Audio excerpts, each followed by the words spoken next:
Audioversity, the voice of Reichman University.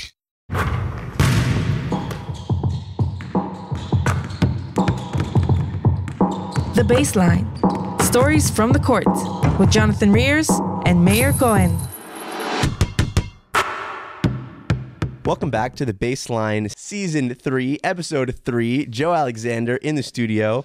Thank you very much for coming in today. We appreciate you. Yeah, thanks for having me. I'm thrilled to be here. We are excited to get started. As I kind of like to start every episode, what we like to do here is just be a place for guys who have this amazing international experience. We love the game of basketball here in Israel. We want it to grow. We want real players to see in the States and Europe, everywhere. What a great place this is to play. And I don't think there's a better person to really talk about the journey that they had, especially coming to Israel, finding a home in Israel, than you, Joe. So first of all, thank you for joining us. Sure. We normally talk about it in a bit of a linear sense, like a line we want to go back and hear about your family. So I know that you obviously moved a lot. You spent a lot of time in Taiwan, if I'm correct. Mm-hmm. So tell us a little bit about in your family. Was sport a big, movement for them? Were they very into it? Was that how you got into basketball to start? Or was he just kind of grew into it? No, sport was the only thing in my family. I had two big brothers growing up that bullied me and that played basketball with me. We used to play all kinds of sports in the backyard, mostly pickleball. That's how I developed my speed. And my dad was a great athlete too. So in my house, it was like your identity and your worth was sort of measured against how you were measuring up in sports, how you were playing. And we were constantly, measuring how much we were growing. And it was almost like every day we were anticipating who was going to be the better athlete 10 years down the road. So it was always in our mind. When did basketball come into play there? From the very beginning, my dad loved basketball. My dad grew up playing with players in the inner city, and he ended up playing college football. But basketball was kind of his first love, and my brothers were great basketball players. They were actually the first foreigners to win MVP in the Chinese league, so they were a pretty big deal, and they were really well known. I wasn't because I was small at the time, but they were a big deal in China when we were growing up. That served you, I'm guessing, later in life, kind of having the support. Maybe I ask you specifically about brothers. We spoke to a few guys that said that was a big motivation for them. Were they kind of by your side when you were going through the whole process of originally the NBA and then later when you're playing in Europe? Were they kind of by your side the whole time? You have a close relationship with them? They were kind of doing their own thing. They're a little bit older than me, and I was very independent with my basketball journey. I tended to keep people out.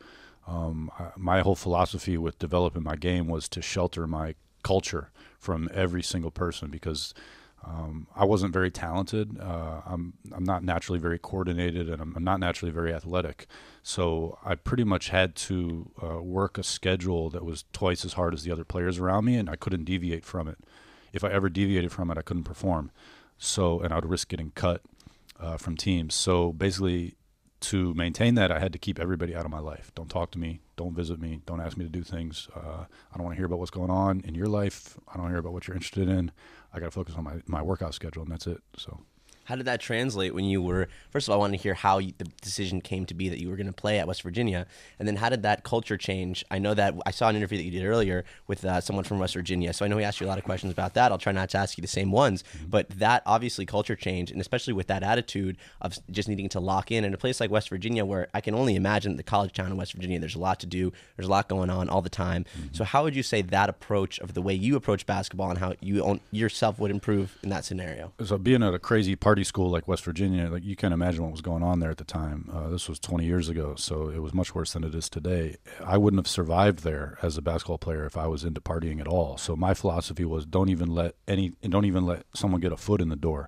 The whole time I was there, I didn't party, I didn't drink, I didn't smoke, I didn't have friends that partied, I didn't have friends at all. I didn't do anything because I knew when I signed, everyone was telling me, oh, you're going to West Virginia, it's a big party school, just wait till you get there. So I kind of was ready for it in the months leading up to it. I just decided I'm not even going to touch the party side of things. The first thing I did when I went to school was I went and found various locations around campus where I could do my outdoor court work by myself when the gyms were closed. And that was sort of the time when all the freshmen were learning what bars were at the college campus and figuring out where they were going to get their fix for partying. And I was kind of lining up my workout facilities for late night ball handling drills, late night shooting drills, late night lifting and all that. So I was really strategic about staying away from the party culture at West Virginia. Did that rise up to be more of a challenge with the success that you had at West Virginia, especially in the tournament? Or is that something that going into the tournament, your mindset was the reason why you got there was because of that mindset that you had? I think when you're authentically in that disciplined and keep everybody out mindset, it gets easier as time goes on, because that mindset creates an anger inside of you where you don't want to be around those people. If it's authentic in sheltering yourself, it comes from a place of disgust, not discipline. So as time goes on, that disgust strengthens, and the need for discipline actually goes away. So like as you start having success on the basketball court and more people start coming into your life wanting a piece of you, you don't need more discipline to keep them away, because you're already disgusted by them. So you're like, I don't want nothing to do with you. Get out of my life. And that's not like a, snobby, stuck up thing. It's just like, you build that mentality because you have to out of necessity, because you're not good enough to do it without that. And that's the situation I was in. So, And outside of working on your skills and working on your body, what would you do to prepare for games, prepare for your next workout? Outside of skills and body, which are the two obvious, I think the biggest thing I did was I refused to let myself indulge in what I used to call soft media. And distracting media is obvious, but soft media. So the big thing for me mentally was to stay in as hyper of a competitive emotional state as I could possibly be. And that meant I wasn't allowed to consume songs, TV shows, any kind of media on my telephone, or even conversations with people that I deemed to be outside the realm of violent or aggressive. So as a very shallow example, I wasn't allowed to listen to love songs. I wasn't allowed to listen to soft music that talked about anything except aggression and fighting. I wasn't allowed to consume TV shows that were soft. They had to involve violence and competition and aggression. So that was a big thing that I think kept me sharp. So. Taking this philosophy, where did it originate? Did it originate when you were younger, before you came to West Virginia? And who were some of the people that told you, essentially, or how did you learn that this philosophy was the way that you were going to succeed? It was out of necessity. I learned early that I wasn't born to play in the NBA. Obviously, I was blessed with amazing height. But from a temperamental standpoint, a coordination and skill standpoint, I wasn't born to do this. So if I didn't stay locked in these ways, I knew that I wouldn't make it. Like from a competitive standpoint, I know that naturally I'm a pretty easygoing guy. I might even say I'm a little bit nihilistic. I'm just kind of chill. And I realized that if I didn't stay mentally locked into a competitive mode for 7 straight days before a game, that I wouldn't go into the game with the kind of aggression that I needed to. And I wanted to go to the NBA, so I was like, all right, lock in for 7 days. Don't take a break. Don't take an hour off to consume BS media, and then you'll be ready for your games. Where did that love for basketball and wanting to go to the NBA come from? I wanted to be rich and famous. And then a few, I think whenever you're chasing something big that's very, very difficult, you have to have a lot of different motivations. So for me, the very beginning of it was I wanted those things, and then it sort of morphed into I fell in love with dunking, and I loved dunking the basketball. So that helped sustain me through maybe some times where I wasn't so focused on being rich and famous, and there were some other motivations in there peppered in, but most of it's shallow stuff people don't really like to talk about. I knew I got attention from women the better I played at basketball, so that was a big piece of it. And then another one was I didn't want to work. So even though people look at me as being real hard working and having good work ethic and discipline, the truth is I didn't want to work. So I wanted to retire, be able to retire when I was 25 if I wanted, and definitely be done working when I was 35. I didn't want to work. So. Did other players or people around you at West Virginia understand that this philosophy was a way to success, looking at you, and try to adapt something like it, or did they stay clear of it? I don't think they saw the understructure of it. They just saw sort of the superficial aspects that are glorified and romanticized, and so they just pinned discipline on the whole thing, and they looked at me as sort of a maniacal and obsessed worker. So they never really were able to tap into how and why I was able to do the things that I was doing. Like, we have a practice that just murders us, and nobody can move. Everyone's curled up in a ball in their locker after practice, and they're thinking, I'm injured, I'm fatigued, and I stay in the locker room, take a nap for 30 minutes, and then go work out by myself for 2 more hours. And I think they just saw that as, wow, he's disciplined or he's obsessed. But there was a lot of tactical elements involved in that, to the point where I call it an art. I think the work that I put in was really an art form. And as you progressed from your first to your third year at West Virginia, did you try and kind of mentor some of the younger guys coming in? Look, I loved my teammates. I did. Like, I love all basketball players who are working hard and are playing at a high level, and I always have a place in my heart for them, and I'll always want to help them, and especially my West Virginia teammates, because we were, had camaraderie and we won together. But the truth is, I was there to beat them as much as I was there to beat players on other teams. I would do anything for my teammates, and I was always there to support them, and I was a very good teammate, but I was there to compete with them. I was there to compete for minutes, for touches, for shots, for accolades, and ultimately to be the one who goes on to the next level. So, no, I wasn't there mentoring anybody. Gotcha. Was there anybody in West Virginia at the time, maybe some professors that were there, someone who you respected in a sense of maybe a philosophical standpoint, or someone that you felt that you could speak to? Or was this, so you were so locked in that you weren't even really a part of the academic culture or whatever they had there at West Virginia? Yeah, my involvement in that, and no knock on the academic culture of West Virginia, but my involvement in the academic culture was a strategic avoidance of all responsibility. It was strategic neglect and just getting away with whatever I could to minimize my hours in academia and maximize them in basketball. And what about your coaches there? I saw in a little interview you talked about a reverse layup that you took in a practice once, and one of your coaches was like, "Yeah, you gotta put that down. You gotta become more aggressive." And you said that kind of shaped you to become more aggressive in your. Look, I had such good coaches at West Virginia. I couldn't be more grateful for the people I encountered. I had 2 different coaching staffs, and they all brought different flavors. But my second coaching staff, the Bob Huggins staff, were what really put things over the edge for me. So you're talking about a situation with Larry Harrison, but him, Eric Martin, and Bob Huggins just transformed my mentality, the way I approached the game, practice, life, competition, everything. And that was a situation where I just went for a layup, and he just yelled in my face and called me soft and sent me to the treadmill to run, which is what they did when you did anything bad in practice. And they used to just light a fire under me every day by challenging me, and I loved those guys. I still love them to death. I'm so grateful for how they pushed me. So. At what point in the transition from being a very successful college athlete to becoming someone who was going to be drafted in the NBA, did you understand that it might play to your advantage to open up and speak more to this media, because that was how you might get that success in the NBA, as if teams wanted to know more information about a player coming out of college? At what point did you understand that, and kind of, if you did at all, have to give into it a little bit to continue your success? No, I didn't think that open up to media played a part in me needing to go to the NBA or my strategy. I didn't think about it at all. I thought it was all on the court and the numbers and the success that you have on the court. But naturally, I never shied away from the media. I liked to talk to people, and I liked to be a little bit human every now and again. Was that something that changed once you were drafted and went to the NBA? No, I don't think so. I never gave a lot of thought to media. Like when you're in the NBA, you do interviews here and there, and it's just part of the job. It was never something that weighed heavy on my mind. I just kind of did it, took a few minutes, and then I forgot about it. Did anything change mentally once you were drafted in the NBA from the Bucks? Yes, very much. pretty drastic. It was quite a tsunami of new experiences, and it was a thing, definitely. Were the people you encountered in the NBA at least anything like you expected? Did you meet individuals who were in the NBA that had a similar mindset as you and got to the success that they had because they had this mindset that you had? Or was it that you realized when you got there that a lot of these individuals were in the right place at the right time, or they had this like natural ability, athletic, talent to get there? Did you meet any of these players that had similar mindsets to you once you got to the NBA?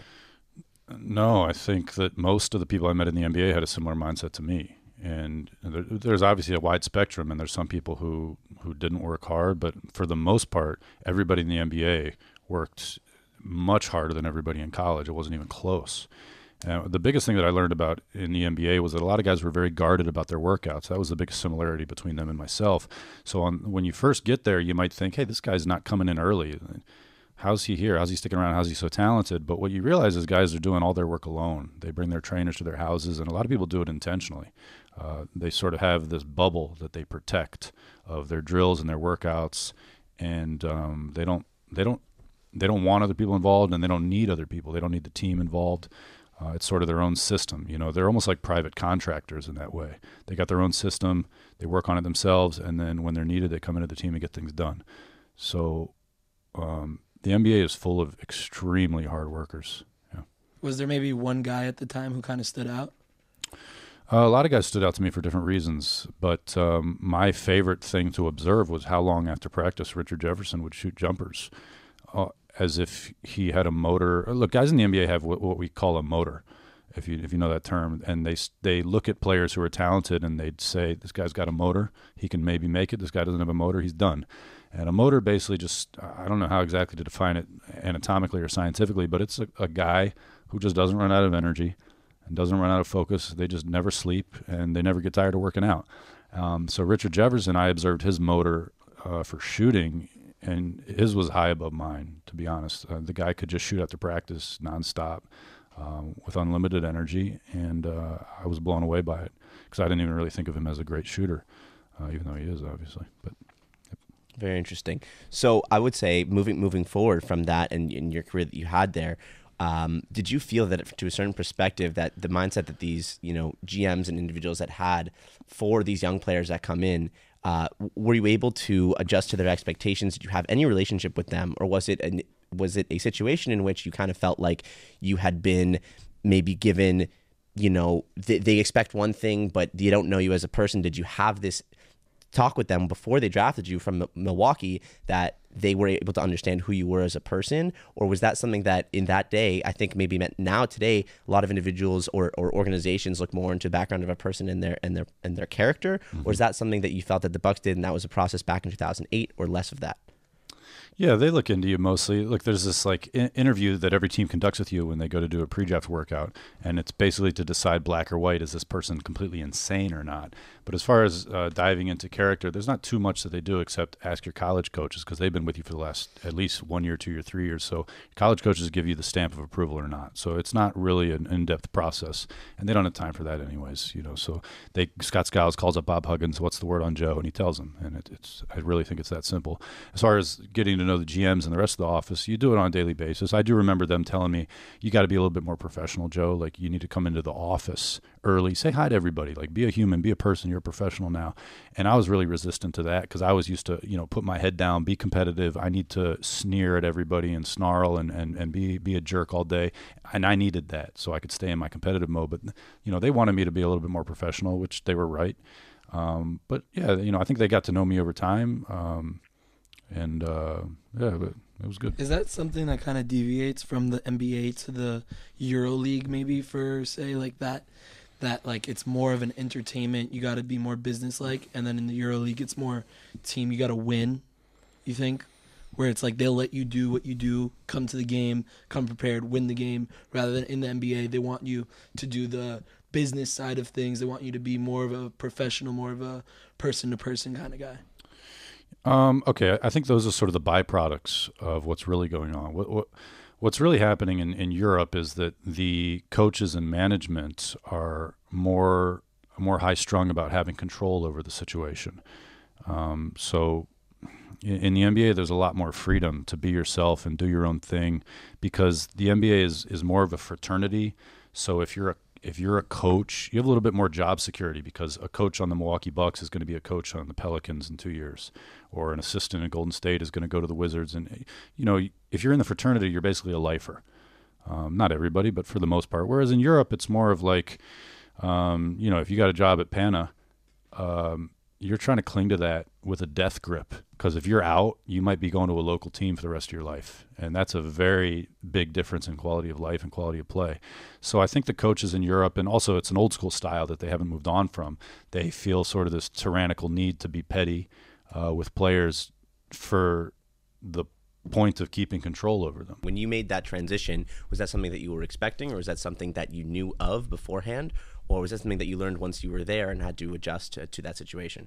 Yeah, I knew a little bit about it, but it wasn't new, because in college it's that way. The NBA is the only league in the world that you have that sort of soft coaching and management style, and it's much more effective. That's why the players thrive so much. Like, you look at the talent level of NBA guys, or the output in their performance, it's high and above what they ever do when they come to Europe, and it's because of that freedom that they have. But yeah, I obviously was accustomed to that petty tyranny my whole life, because that's the norm outside the NBA everywhere you go. But I didn't like it. Once you get exposure to the freedom in the NBA, you sort of get spoiled. It's like you get accustomed to 5-star steakhouses, and now you go back to Applebee's. So I certainly wasn't happy to be in Europe under that kind of the thumb of those kind of people. Actually, that's why I retired when I did. At some point, you just have enough of that, have enough of people telling you what to do, when you feel like, I know what I'm doing here and there and there. And so, yeah. How did the softness of the coaches in the NBA kind of affect you in your game?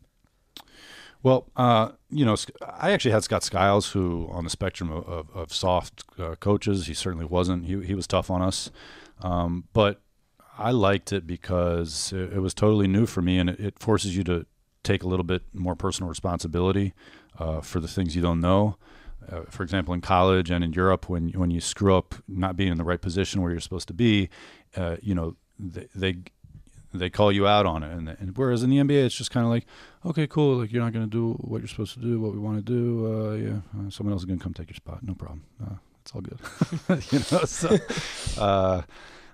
Yeah. When you signed your first contract overseas, can you tell us a little bit about that process, what you knew beforehand going into it, who advised you, who was around you that helped you make that decision? Yeah. This is, obviously a decision to go where you went, you played in Russia. Like, who were the people that came to speak to you about the decision, advised you what to do, and eventually helped you make that final decision to do so? Yeah, it was mostly my agent, and then I had a best friend who was also an agent, and he's from Tel Aviv, so I didn't know anything about Maccabi Tel Aviv at the time. I'd never heard of the team before because I was totally NBA focused, as most Americans are.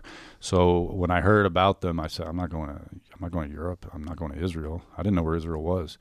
And so my agent sent me some film of the team, and I saw Sofos Sophocles, and Legend. I said, what kind of a team is this? Like, this isn't a serious league. Because on TV, Sofo looks like a rec league player. He looks like he's like 6'6" and 500 pounds. And so I was like, I would never get on the court with somebody like this. Like, what kind of a team is this? And he said, no, this is like basically an NBA team. Like, it's one of the best teams in Europe. And then he told me there's like 5 teams in the world outside the NBA that when they offer you a contract, you're not allowed to say no. And Maccabi's one of them. Interesting. Yeah. So, and then that sentiment was echoed. I actually called agents that weren't my agent, people I trusted during my career, and they told me the same thing. So I didn't want to leave the G League. I was having a great season. I didn't want to like abandon the NBA, but I took their advice and I came here. And Sofo was incredible. He was a great player. So I was totally wrong about him. You also played with some other great players there, like Jeremy Pargo. What was some of your relationship with your teammates there, and how did the coaches change from the NBA to Maccabi? Yeah, it's a very different style. Coaches here it's a totally different world. But I loved the camaraderie I had with my teammates here. The Americans sort of share a special bond because we're all foreigners living here, and they were very welcoming to me. Sylvan Landsberg, Nate Linhart was here, Jake Cohen, who's still here. And I got lucky because I had good vets, Devin Smith and Brian Randall, just really quality people who were looking out for me and tried to help me make the adjustment. I think everyone was right that you can't say no to Maccabi because it's such a quality organization, quality basketball. And my experience with them for 2 years is that they only recruit quality guys. So I did have good teammates and I enjoyed it. Yeah. What made the decision to leave there and go to Italy that next year? Options. I wasn't offered by Maccabi, and I wanted to stay in EuroLeague, so I went to a EuroLeague team in Italy, and that's why I didn't want to bounce out of EuroLeague. So. How was that year? How was Italy? Yeah, Italy was cool. I mean, I was living on Sardinia on an island, and I enjoyed it. Living down by the beach on an island. It was nice. Obviously, I was thinking about the NBA every day and like how I could get back, and I was sure within 2 years I would be back. But little did I know I'd be wandering island to island, beach to beach in Europe for the next 10 years. But I enjoyed it. We got pounded in EuroLeague that year, but I had good teammates. Marquez Haynes came with me from Maccabi, so that was nice to have a familiar face. Did you find that the travel for EuroLeague was particularly difficult? Was that ever something that stuck out to you? Or was that something that you just took as part of the job and actually saw it as an opportunity to go to places you haven't been?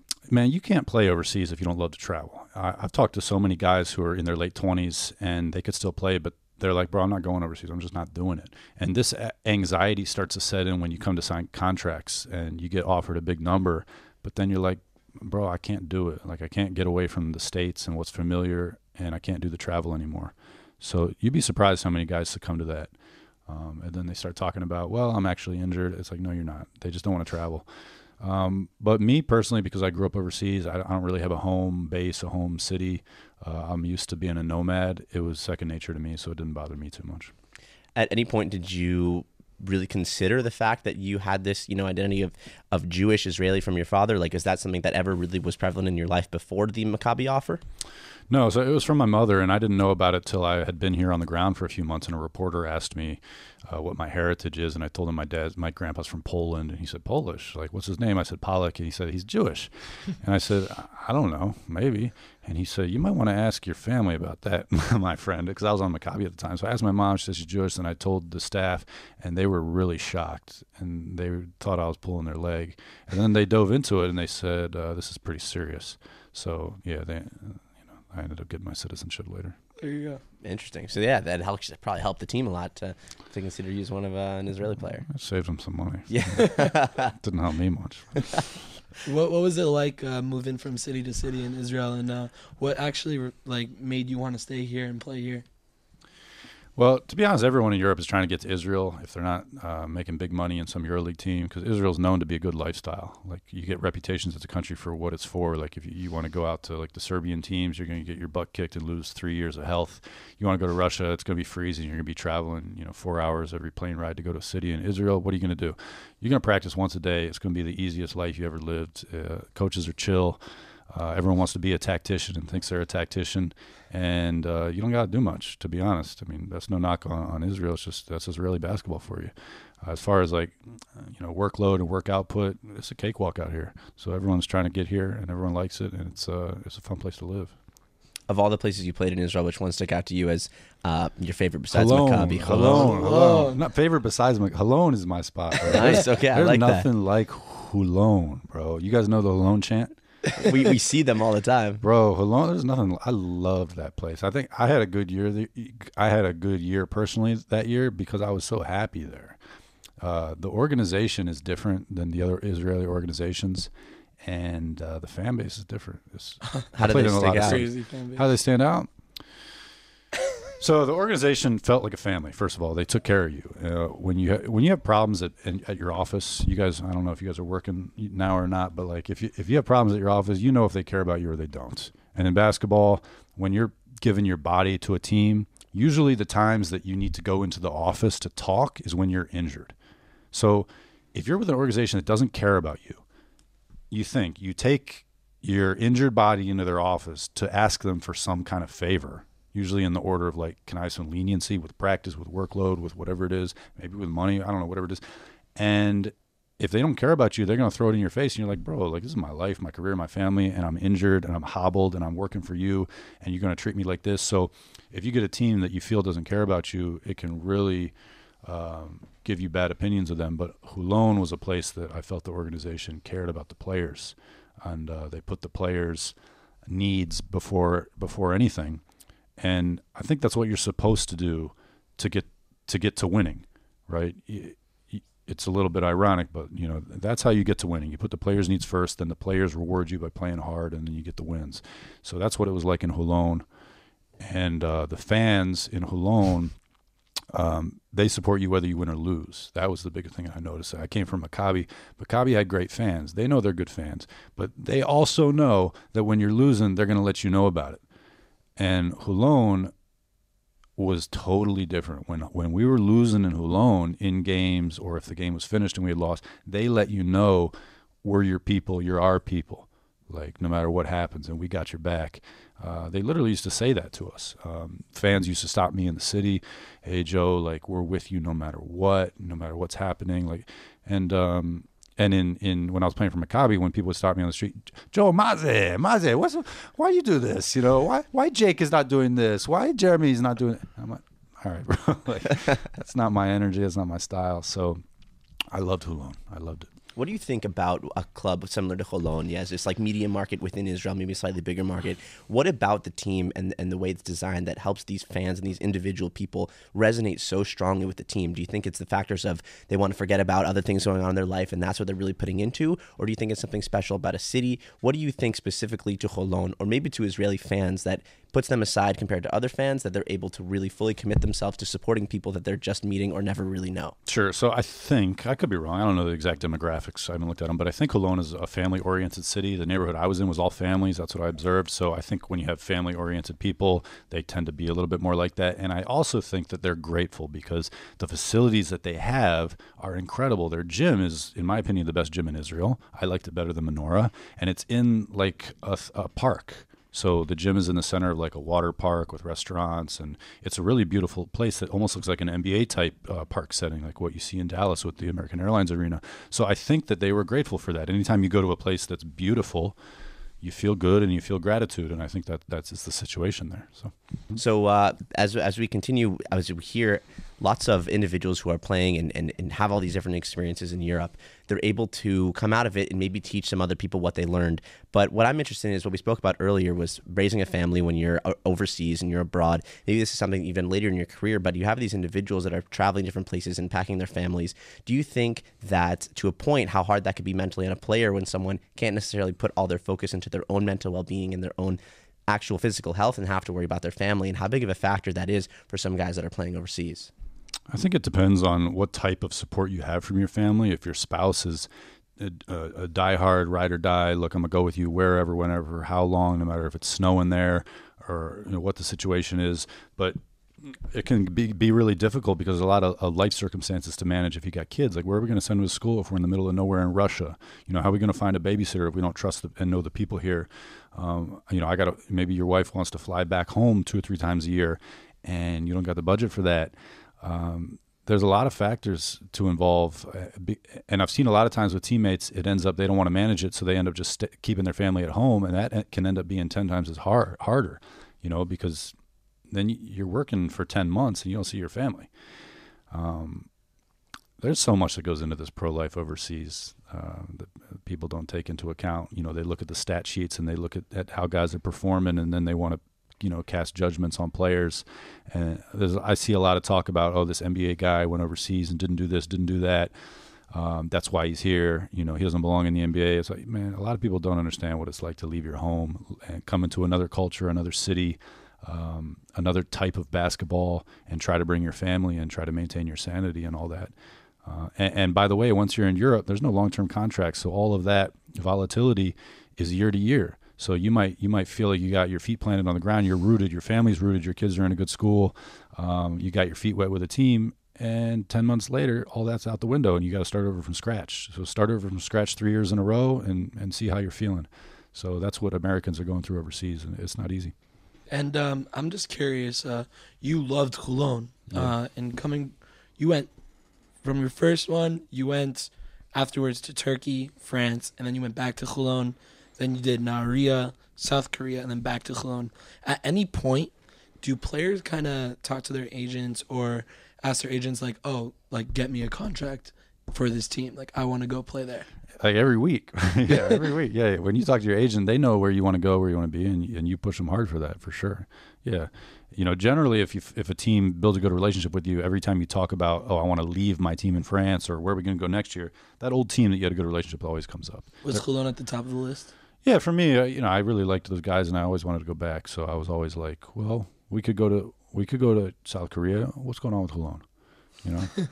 That's interesting to hear that. Tell us a little bit about South Korea. I think you're our first guest that played there. Sure. So imagine you're in a library. That's South Korea. It's the most quiet country you could ever imagine. Nobody talks. The city is gorgeously clean. It looks like this college campus, actually. Everybody's so well behaved and well dressed, and nobody talks above a whisper. I really enjoyed it. Really, really. How long were you there for? Not long. Well, I was there during Corona, so I had to quarantine in a little hotel room for 2 weeks. Damn. For 2 weeks, I had to quarantine. I was all by myself doing workouts on Zoom with their trainer, and losing my mind eating this hotel food that was prison food. Really, it was prison food. And I was doing my very best to not lose weight because I had to get on the court and perform 2 weeks later. So I was there for 3 months. I just went to finish the season for the playoffs. That's like your own personal darkness retreat. I guess you can learn a lot about yourself there. Yes. It was a dark night of the soul in South Korea. And after South Korea, you came back to Cologne, and then you finished up at Rishon LeZion. Is that right? Yeah, that's right. And was part of that because of South Korea that you didn't want to leave Israel at all?